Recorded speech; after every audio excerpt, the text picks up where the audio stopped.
कभी सपनों को हालात रोक देते थे, लेकिन अब बदल रहा है हरियाणा। लखपति दीदी योजना ने दिया महिलाओं को नया सहारा। अब लाखों बहनों की सालाना आय 1 लाख से ऊपर पहुंच रही है। इस योजना से मैंने एक छोटा सा बुटीक खोला है, जिससे मुझे लाभ हुआ है। मैं नायब सिंह सैनी सरकार का धन्यवाद देना चाहती हूँ। ड्रोन दीदी योजना ने गांव की बेटियों को दी तकनीक की उड़ान। अब महिलाएं ड्रोन उड़ाकर खेती में नई क्रांति ला रही हैं। लाड़ो लक्ष्मी योजना ने बेटियों का भविष्य बनाया सुरक्षित। हर महीने बेटियों के खाते में 2100 रुपए की राशि सीधे पहुंच रही है। बेटियों को आर्थिक रूप से सशक्त करने के लिए दीनदयाल लाडो लक्ष्मी योजना वो शुरू की है। इसके तहत उन्हें हर माह 2100 रुपए की वित्तीय सहायता दी जा रही है। विकास में महिलाओं की भागीदारी सुनिश्चित करने के लिए हमने उन्हें पंचायती राज संस्थाओं में 50% प्रतिनिधित्व दिया है। बहन बेटियों को उच्च शिक्षा के देने के लिए प्रदेश में खोले गए 80 कॉलेजों में से 30 विशेष रूप से लड़कियों के हैं। आज पोस्ट ग्रेजुएट तक लड़कियों को मुफ्त शिक्षा दी जा रही है। मुख्यमंत्री विवाह शगुन योजना ने बेटियों की शादी में बढ़ाया सम्मान और सहयोग।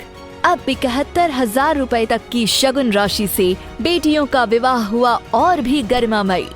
जब महिलाएं आत्मनिर्भर हों और बेटियां सुरक्षित, तभी सशक्त होगा हरियाणा। फाउंडेशन स्टोन रखा गया है। केरल में तो बहुत बड़ी संख्या में वाटर बॉडीज हैं, इसलिए यहां फ्लोटिंग सोलर पावर क्षेत्र में बहुत पोटेंशियल भी है। എന്റെ സുഹൃത്തുക്കളെ, ഭാരതം ഇന്ന് മാനുഫാക്ചറിംഗ് മേഖലയിൽ ലോകത്തെ ഏറ്റവും വലിയ ഹബ്ബായി മാറുകയാണ്. AI മേഖലയിലായാലും സെമി കണ്ടക്ടർ മേഖലയിലായാലും രാജ്യം ഇന്ന് അതിവേഗം പുരോഗതി കൈവരിക്കുകയാണ്. ഈ പ്രവർത്തനങ്ങൾക്ക് നമുക്ക് ധാരാളമായി ഊർജം ആവശ്യമുണ്ട്. ധാരാളമായി ഗ്രീൻ ക്ലീൻ എനർജി ആവശ്യമാണ്. ഇന്ന് ഭാരതം സൗരോർജ ശക്തിയിൽ ലോകത്തെ ഏറ്റവും പ്രമുഖ രാജ്യങ്ങളിൽ ഒന്നാണ്.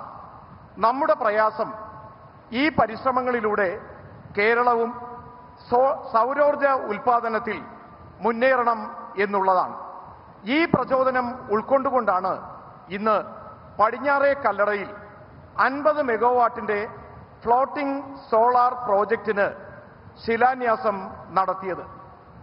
കേരളവും നമുക്കറിയാം ധാരാളം ജലാശയങ്ങൾ നിറഞ്ഞതാണ്.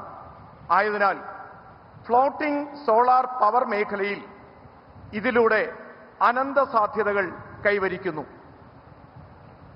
एंडे छत्तीसगढ़े आज दुनिया आधुनिक इंफ्रास्ट्रक्चर पर हो रहे निवेश के लिए भारत की भूरी भूरी प्रशंसा करती है। इस वर्ष जो केंद्र सरकार का बजट आया है, उसमें भी इंफ्रास्ट्रक्चर के लिए रिकॉर्ड फंड रखा गया है।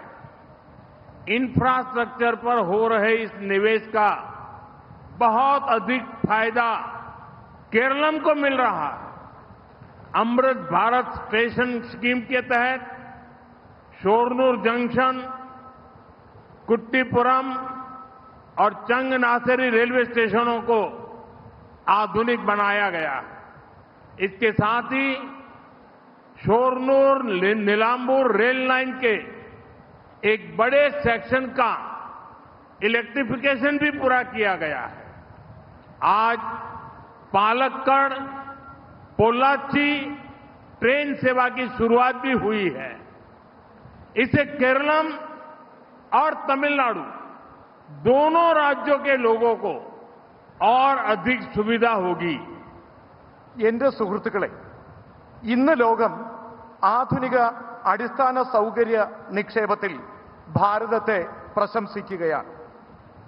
ഈ വർഷം കേന്ദ്ര സർക്കാരിന്റെ ബഡ്ജറ്റ് വന്നു കഴിഞ്ഞു. അതിൽ അടിസ്ഥാന സൗകര്യ വികസന മേഖലയിൽ റെക്കോർഡ് തുകയാണ് ഉൾപ്പെടുത്തിയിട്ടുള്ളത്. അടിസ്ഥാന സൗകര്യ മേഖലയിലെ ഈ നിക്ഷേപം അതിന്റെ പ്രയോജനം കേരളത്തിനും കൂടുതലായി ലഭിക്കുന്നുണ്ട്. एनडीए सूरतगढ़े आज केरलम के कई महत्वपूर्ण रोड प्रोजेक्ट की भी शुरुआत हुई है। 6 लेन की सड़क बनने से अलीकल पोर्ट की कनेक्टिविटी बेहतर होगी। 6 लेन के कोझिकोड बाईपास से जाम की समस्या कम होगी और इससे ट्रेवल टाइम भी बहुत बच सकेगा। इन सारे प्रोजेक्ट से केरलम के किसानों को लाभ होगा, या टूरिज्म और दूसरी इंडस्ट्री को बल मिलेगा। എന്റെ സുഹൃത്തുക്കളെ, ഇന്ന് കേരളത്തിലെ റോഡ് വികസനം സംബന്ധിച്ച നിരവധി പദ്ധതികൾക്കും ശുഭാരംഭം കുറിക്കുകയാണ്. 6 വരി പാതയുടെ നിർമ്മാണത്തിലൂടെ അഴീക്കൽ തുറമുഖത്തിന്റെ കണക്ടിവിറ്റിക്ക് അതിവേഗം വേഗത കൈവരിക്കും. കോഴിക്കോട് ബൈപ്പാസിന്റെ 6 വരി പാത നിർമ്മാണത്തിലൂടെ ഗതാഗത കുരുക്കിന് പരിഹാരം കണ്ടെത്താനാകും. യാത്രാ സമയവും ഗണ്യമായി കുറയും. ഈ പദ്ധതികളെല്ലാം കേരളത്തിലെ കർഷകർക്ക് കൂടുതൽ പ്രയോജനപ്പെടും. ഇവിടുത്തെ വിനോദസഞ്ചാര മേഖലയ്ക്കും വ്യവസായ മേഖലയ്ക്കും ഇത് ശക്തി പകരും. एनडीए सूरतगढ़े इंफ्रास्ट्रक्चर पर लगने वाला हर रुपया नए रोजगार का सृजन करता है। ये जितने भी प्रोजेक्ट हैं, इनसे केरलम के हजारों नौजवानों को नए रोजगार मिलने वाले हैं।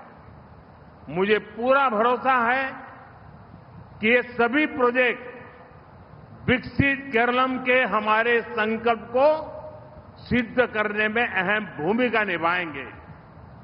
एक बार फिर आप सभी को बहुत बहुत शुभकामनाएं।